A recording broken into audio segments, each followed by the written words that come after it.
What's up, y'all? It's your girl Sakina, and I'm back for another review. This is my review for the Real Housewives of Potomac. This is season 5, episode 19, I think. The season finale. That's all I care about, okay? We have finally reached the end of the season, y'all. This is the last episode. When I tell y'all, it gave me a lot to talk about, okay? I'm really going to try to not talk all day. But, yeah, let's just hop right into it, okay? Because, baby, when I tell you that last scene, a lot, okay?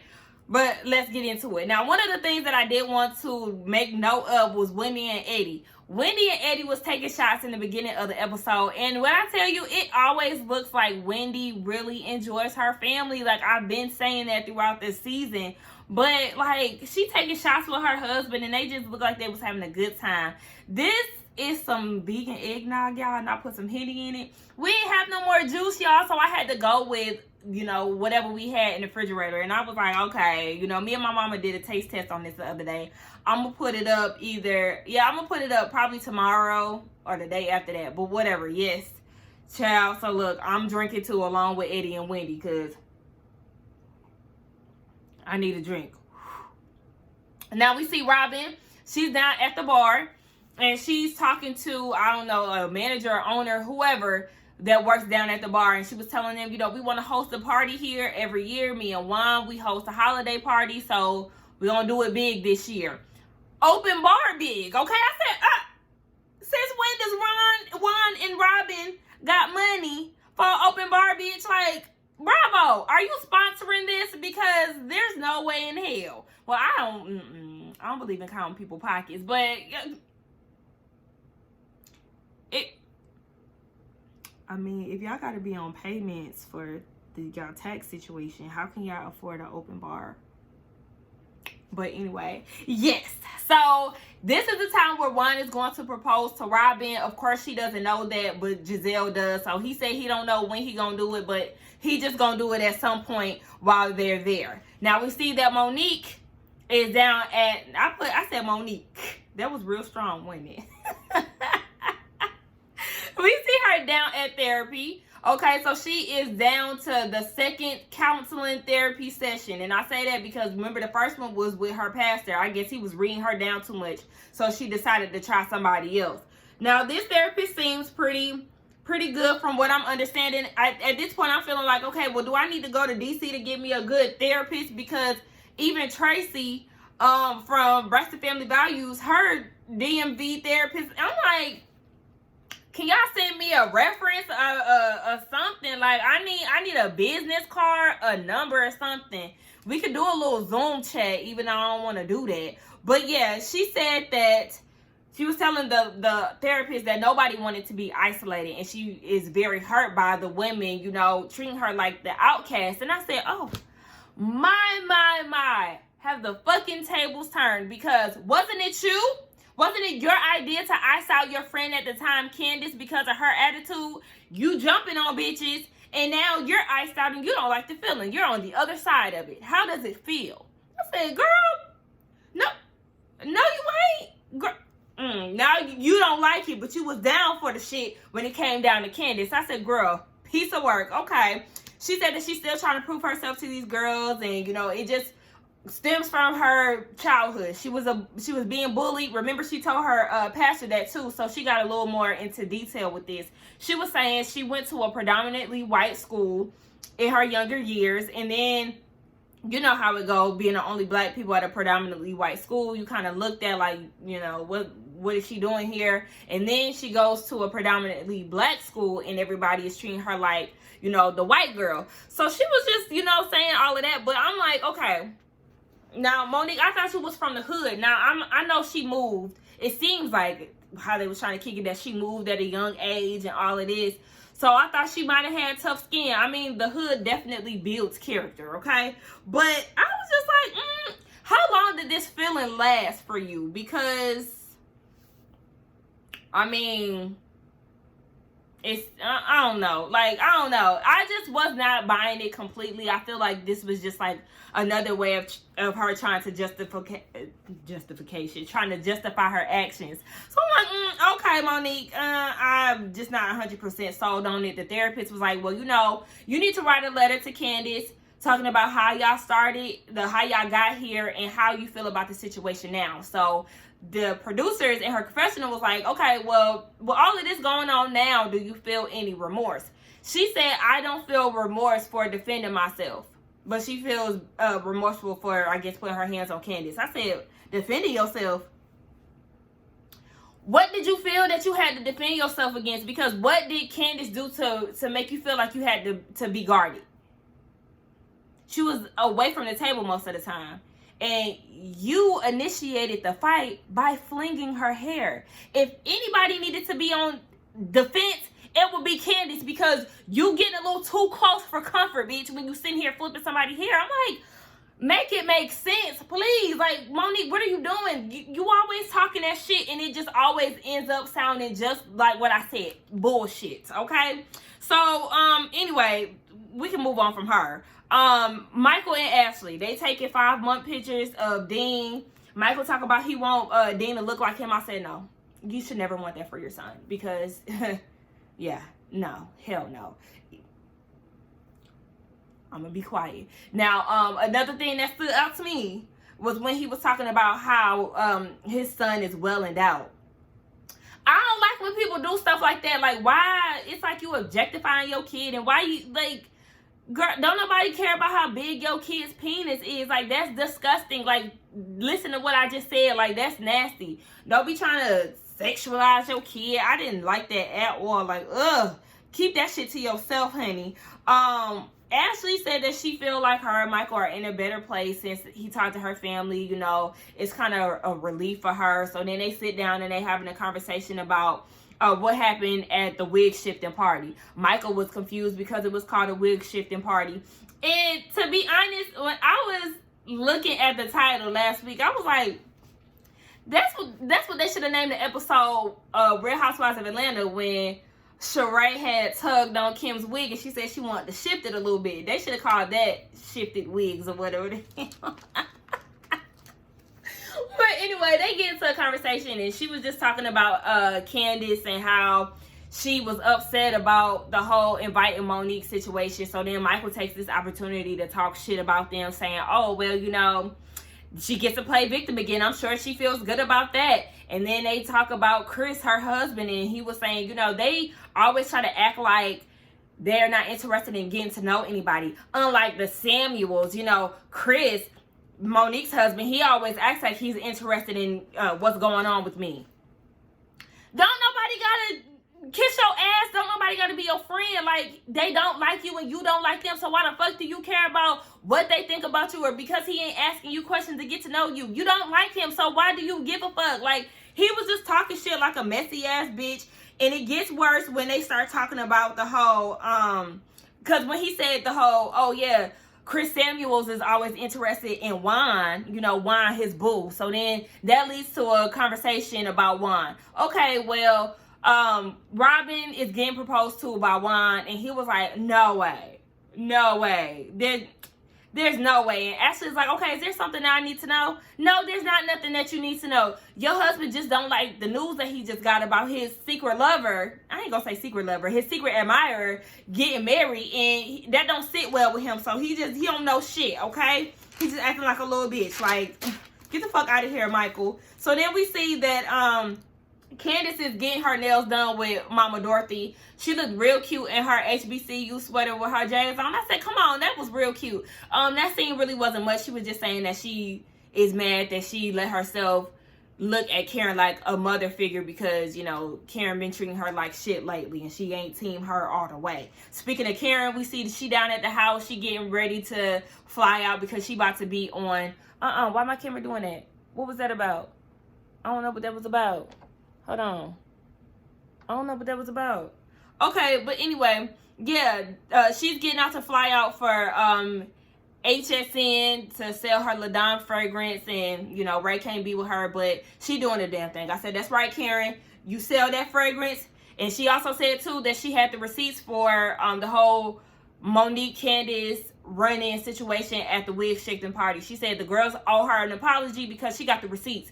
Her text messages say Monique is supposed to be there at 4. And then as far as Candace ain't supposed to get there until 6. But, you know, we get more into that in a minute. She was supposed to be there at 6:30. Now, Robyn and Juan, they go down to therapy. Again, you know, DC therapists doing the damn thing. Shout out to them. So, they have a conversation about, you know, their marriage history. Of course, we've heard this story 1,000 times, so we really don't need to go down that road. But Robyn was saying that as a mother, she didn't really have time to worry about what Juan was doing out there in the streets because she was taking care of home. She was raising 2 babies. She was tired. And I was like, okay, girl, you was also an NBA wife. Why didn't you get you a nanny? Like, again, you know, when you got money, spend it. You acting like Monique. And I feel like my light is too bright for my preference. Let me turn that down a little bit. But yeah, I was just like, okay, Robyn, yeah, you definitely could have hired some help.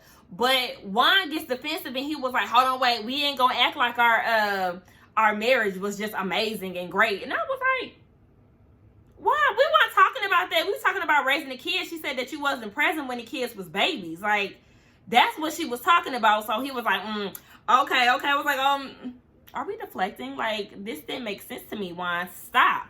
Now, yeah, he was just saying that the relationship just was not that perfect because he needed more out of Robyn that she just was not giving him. He said that he needed affection and he needed romance, and Robyn was lacking in that area, so he got it from other people. And he said that he was getting emotionally involved. I said, baby, when you get emotionally involved, that's pretty much hard to break off. So I know they went through a tough time with that. You know, they both was crying, and I was like, okay, I like to see some emotions here, okay? Y'all getting somewhere. And Robyn said that she's proud of Juan and all of that. So it's good that they talking it out, right? Now, the day of the party, I did not like Robyn's dress. I said, girl, what are you wearing? Even she asked one of her sons, did he like her outfit? And he was like, why your bra showing? I feel like that was probably his way of saying, no, I don't like it at all. And I did not like it like Robyn. You could have picked something better than that.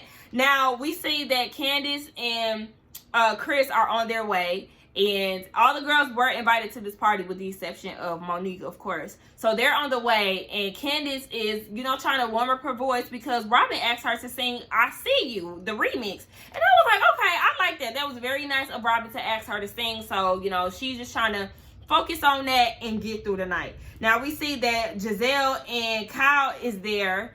Of course, Kyle is her date because Jamal is not available. It's on the Saturday. The next day, he got church. So she said that she promised that he gonna make it to the next event. Girl, not if it's on a Saturday.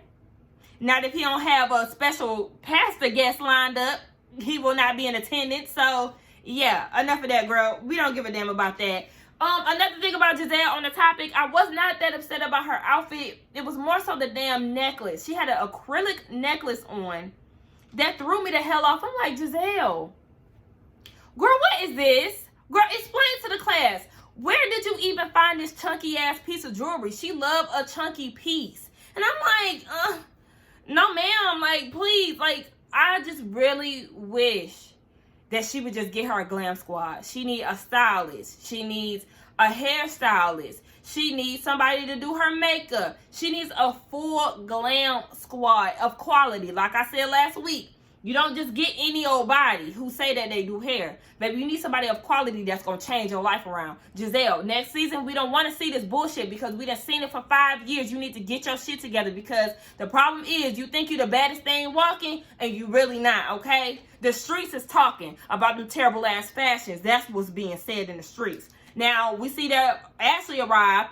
She got her a good sleek pony. I said, Giselle, you see this?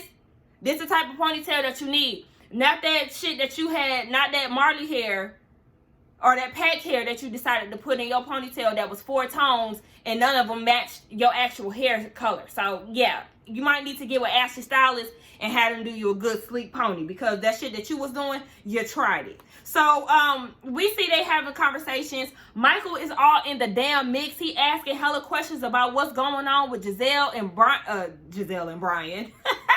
Giselle and Jamal. And this is the one time that I actually agreed with Giselle. Like, why is you asking me so many questions about my relationship? Because when I start asking you about your booty grabbing scandals, you gonna want to walk away. Or you gonna want to feel like a a damn victim once I get to reading your ass. So stop talking to me. Leave me alone. He was doing way too much. It's like, Ashley, get your nasty ass husband because he was doing too much. Now they're talking about Karen. Karen ain't there. She is, I don't know where she at. The whole HSN. I want to say HMS. What is that? HSN, whatever. Her way back home, the flight is delayed because the airplane is tore down. And I would have been nervous as hell to even get on that airplane. But they feel like she's making excuses so she won't have to be there to explain herself and what happened with the wig shift party. But I was like, okay. Giselle said that she just feels like Candace was set up and all of this, and I'm like, Giselle, you were not there. Like, why are you talking about shit and you was not there? You were not there for a reason. So I'm gonna need you to sit this one out and shut the fuck up because you don't know nothing about what went down or what's going on. So Michael said that he wasn't drinking because, you know, last time he was drinking, it got him in some booty action trouble. And also, it got him into some, you know, dick sucking problems. So, you know, he don't want to drink because, like Karen, they both get to running their mouth loosely when they going off that liquor. Woo! That shit's strong. Now, in the midst of this conversation, Candace walks up and, you know, she hugs Robyn, she hugs Giselle, she gives the Darbys, hey. And then this is when Michael finally decided to walk his messy ass away because Candace was there. Like, yeah, get the fuck out of here because we didn't want you anyway. But once I tell y'all one thing I want to talk about is this damn entrance, okay? That Wendy and Eddie made. I said, is this y'all party with the all white? Like, how y'all outdress Robyn and Juan? Like, make it make sense. My best friend just fucked up my video because she caught me. But anyway, I was here for it. I said, yes, Nigerian royalty. They look amazing, okay? Robyn was calling Wendy a pimp and she want to be her hoe. I said, Robyn, shut the hell up. She done called me again, y'all, so she want to be seen. Let me show y'all my best friend. Hey, y'all. Thank y'all for tuning in to my girl. She's been working hard for years, and we love our subscribers. All right, thank you. Oh, ugly. What do you want? Girl, let's talk about some shit while I eat my fish. Oh, well, save your meal. I just finished working plans. I'll send you a text or whatever. You might be asleep or not wanting to deal with me after this.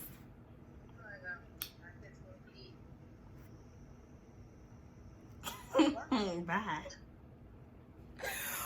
Sorry, y'all. Yes, she called me twice, messing up my damn video. Where was we at? Yes, we was talking about the Nigerian royalty. That is Wendy and Eddie looking good as hell, out dressing the damn host of the damn party. So anyway, speaking of Eddie, Juan goes and introduces him to Michael. And Michael was like, I haven't been introduced to him before. And that's because they were not there at the Denim and Diamonds party, Candace and Chris's engagement party or anniversary party. Yeah, anniversary party. So he was like, yeah, you know, trying to talk his shit. And it's just like, see, this right here, all of this shit, all this back talking shit that he was doing, that should let y'all know right now what type of shit that he was going to be on for the rest of the night. And when I tell y'all, he was complimenting the fuck out of Juan, telling Juan he looked all kinds of good in his suit and all of this. And I'm like, listen, we know you crushing hard, Michael, but we need you to tone it down because this night is not about you and Juan. It's about him and Robyn. So calm down, bitch. Now, as far as the ladies, Candace and Robyn talking, and Robyn was like, you know, as far as Karen not being here, I really don't give a damn because of the shit that she tried with Juan, talking about, you know, I need to worry about what he drinking. And then Ashley and Giselle have a conversation, and Ashley was like, well, you know, I know this is supposed to be like the engagement night, but Michael told me something different. He was like, no, I don't know if this is actually gonna go down. And Giselle was like, well, let me go get him. So she went to go get him, and Giselle was like, okay, so what was said? Like, what's going on? And he was like, well, you know, I just don't see him proposing to her. Like, we know that he hadn't been wanting to propose to Robyn for a long time. Like, sounded like a pure fucking hater. And I'm like, are you really saying this right now? Like, do you realize how dumb you sound right now? Do you know you sound like a jealous, heartbroken bitch? And it's like, okay, you don't have nothing to tell. And he was like, well, when I asked Juan, is this a special day? Juan was like, no.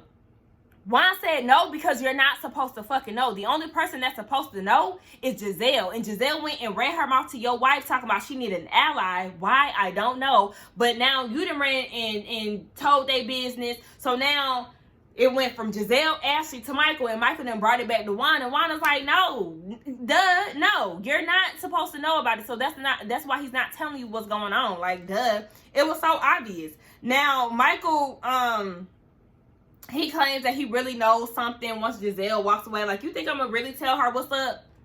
You don't know shit, Michael. Shut the fuck up. So, Candace ends up performing, right? And it was a little shaky in the beginning. It was very uncomfortable. You know, I was embarrassed because the music was not turned up. And she had to basically sing the song a cappella. I was cracking up with the girls and their interviews and what they had to say in their confessionals. But eventually the music got loud and, you know, she was able to get it back together. And, you know, everybody was cheering her on. You know, I like the song. I see you. And it's always in my head. Every time I see a scene with that song, I end up singing it by the time commercial break come on. It feel like one of my lashes is coming off, so I need to hurry up. Now, Ashley tried to throw shade in her confessional talking about, you know, anything sounds good over a go-go beat. You could be yodeling and it still sound good. Bitch, please, you sound like a motherfucking hater because that song is a bop. That Coffee in the Morning shit that you dedicated to Michael, that was some old Caucasian raggedy bullshit, some kids bop shit. Like, girl, please. That shit was not gonna get no radio play. So you can miss me with that bullshit with your hating ass. And her singing voice sound 10 times better than your shit. So anyway, Robyn thanks everybody for coming out after the performance. And then this is when Juan decides to propose. I'ma just be honest with y'all. A bitch dropped a tear, okay? Like, I said, Sakina, no, you're not crying over Juan and Robyn after you done drugged their whole situation this whole season. After you've been dragging their whole situation throughout the whole series. Like, but you know what? I am a sucker for love, for real, for real. And I just love proposals. I love marriage. And I feel like it was a real moment. So, you know, it had me caught up a little bit. Y'all, I really feel like my lash is coming off. What the hell is going on? So, yes, as Juan is proposing to Robyn, Michael is in the back taking drinks like, not my man, not my man. No, not my man. You know, just looking real envious in the background. I said, look at this fool looking real stupid. So, Giselle and her confessional peep, like, you know, Michael is looking real jealous. Is that because this whole proposal is going to ruin your chances with Juan? I said, thank you. At least somebody see, like, okay, you're salty, nigga. Now, as far as they get down to the bar after the proposal, and Mr. Darby want to take shots, okay? He talking about some wine. I can't believe that you're engaged and all of this. And Ashley is like, wait, Michael, you're drinking? He was like, yeah, just one little shot. Now, mind you, he had been down in the corona and all of that. So he been drinking. It's not like he been on some sober shit. He came with the shits, period. Now, when they still at the bar, they having a conversation about a bachelor party. And Juan gonna say, oh, so we gonna have a bachelor party in Vegas, just me and you. I said, Juan, why did you say that? You know this man is creepy. I know he was probably joking or whatever, but it's like, don't do that. Don't do that because he really love you. This man really love you, Juan, and he said that already. So it was just like, don't play with his emotions like that. Because then he took a step further and was like, yeah, you know, just me and you with no cameras around. I said, what the fuck? This nigga is creepy as hell, y'all. I cannot with him. Ashley, come get your booty grabbing husband because he is crossing the line per usual. I was like, oh, fuck no. I said, all I heard was rape. Harassment and rape. I said, Juan, stop playing with me because this man is, like, obsessed with you. So don't even play with him. All that flirty shit or joking shit that you was doing, no fucking sir. Sharice was there. Side note, that kind of threw me off a little bit, but not really because her and Robyn are friends. So, you know, she really didn't say much into the cameras. And even when they had the group talk, she got up and excused herself. I said, yeah, Bravo probably told your ass, girl, you got to get the hell up. Now, Karen got there too. And everybody was talking shit about her when she had got there. But She was like, damn, I hate that I missed the proposal, because we already know she had been wanting to see Robyn and Juan get engaged. But, you know, they kind of in a rocky space right now because Robyn didn't let her on her Etsy's website for her hat. So, yeah, they're kind of on rocky terms right now, especially with the whole wig shifting party and all of that. So she was like, you know, Robyn needs her moment because this is the only moment that she's going to get. I said, okay, shade. And you're absolutely right, Karen. Yes, ma'am. So they get into the conversation about the shifty wigs. Karen was like, okay, y'all bitches owe me a nice meal because of y'all, I was eating KFC. And they was like, okay, well, you talk about you had a dinner reservation. You end up leaving your party early. How was that our fault? And most importantly, like Wendy said, why did you have a dinner reservation when you didn't know that you were leaving early? Like, make it make sense. It didn't make sense to me. I said, once again, Karen lying. Girl, just say what you got to say, girl. Own up to you feeling embarrassed and you feeling like they was doing the most. Like, that's all you had to do. So they end up bringing up the whole time situation. Candace, you're trying it, sis. You're trying it because she said that it was supposed to. Candace was originally supposed to be there at 5 to 5:15. Okay, she ended up running late, so then that led her to 6:30. Like we said, Monique was supposed to be there at 4. She was like, well, you know, you was on some sneaky shit. I feel like you was trying to set me up. You know, all the girls is involved. They trying to gang up on Karen. Karen said she pushed it back because Monique was still there. Yes, thank God. It's like I see what Candace is saying. Like, okay, what if I showed up on time? But at the same time, you didn't. You did not show up on time, so leave it. Like, y'all just making a big deal out of nothing. I said, girl, you're just doing the fucking most. Like, yes, y'all was cutting it close because Candace did arrive 7 minutes after Monique left, so it was a close call, but at the same time, you did not see her, so it's not that big of a deal.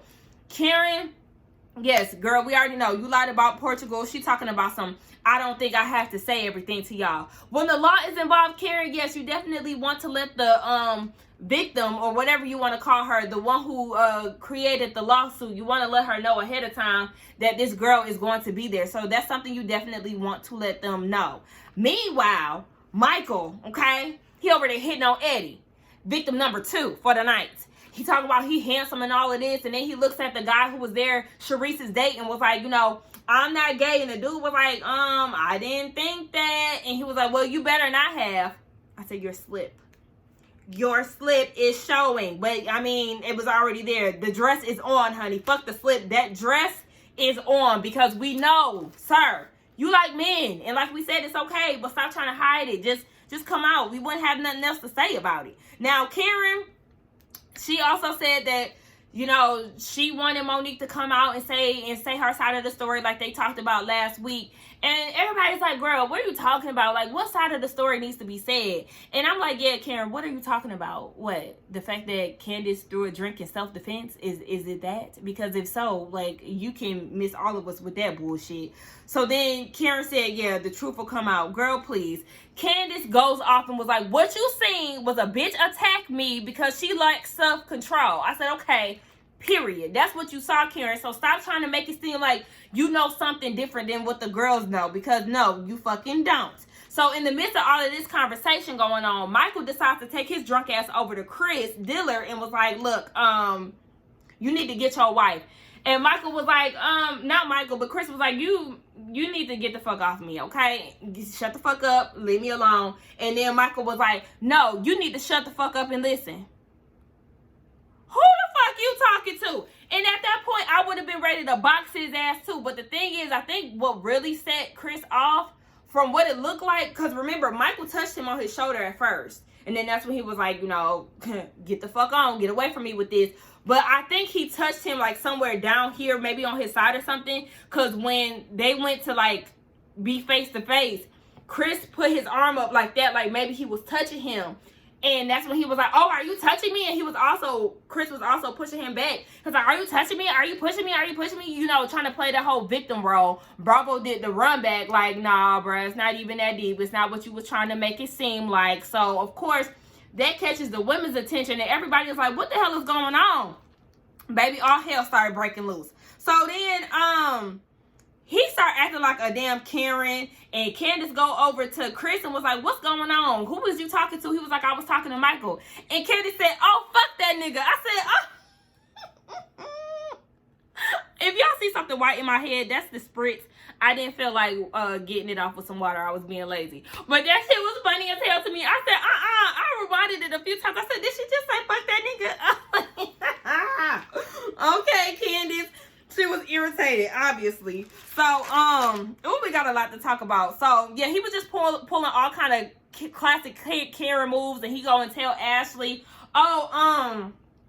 he put his hands on me, and of course that get her riled up because he out here trying to flip the story. He corrected himself though, was like, oh, he pushed me. So then Ashley get bold and was like, oh, you want to talk about Monique, but what about you, and da-da-da-da-da. And I was just like, oh, y'all, my camera had lost the damn memory or whatever. The damn memory got full and shit. Like, all these obstacles to get this video out. But anyway, yes, that activates Ashley, and she get to yelling at Chris, talking about, oh, you want to talk about Monique, but your wife is, you know, aggressive, and you aggressive, da-da-da, doing all this shit talking. And I'm like, I'm not understanding, because your husband is the one that started this fight. And even when they posted this on the Jasmine brand, I seen the clip, I seen a lot of people in the comments talking about how Candace this, Candace that. But I was like, if I'm not mistaken, and correct me if I'm wrong, which I don't believe that I am, but, you know, correct me if I'm wrong, it was the Darbys that started the shit. Michael should have never brought his ass over there because it had nothing to do with him. He was just on the sideline and just so happened to hear them arguing. So then he want to go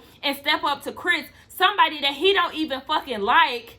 So if you don't like Chris, why is you going up to him? You don't give a damn about what him and Candace got going on. So why is you talking to him about his wife? He don't want to hear that from you. Get the hell out of here. If you was that concerned, you would have told Eddie, or you would have told Juan, hey, y'all, one of y'all go talk to Chris and, you know, break this up, make him go get his wife, or whatever the case. But no, you want to be a drunken mess because you heartbroken and want to start some shit. So I'm like, no, you need to be pointing at yourself and at your husband, because y'all the ones that really got the shit riled up. So, of course, Michael's talking about you going to jail, I'm locking you up, Chris, and all of this shit, you know, acting all extra and shit. So then he, like, started trying to charge at them like he was about to fight them. And Juan was like, chill out. And he was, like, trying to push Juan off. And when I tell y'all Juan yanked his ass up, I said, ooh,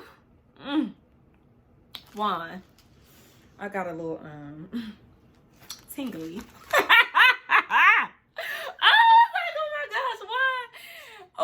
Okay, yes, Juan. I said, come on.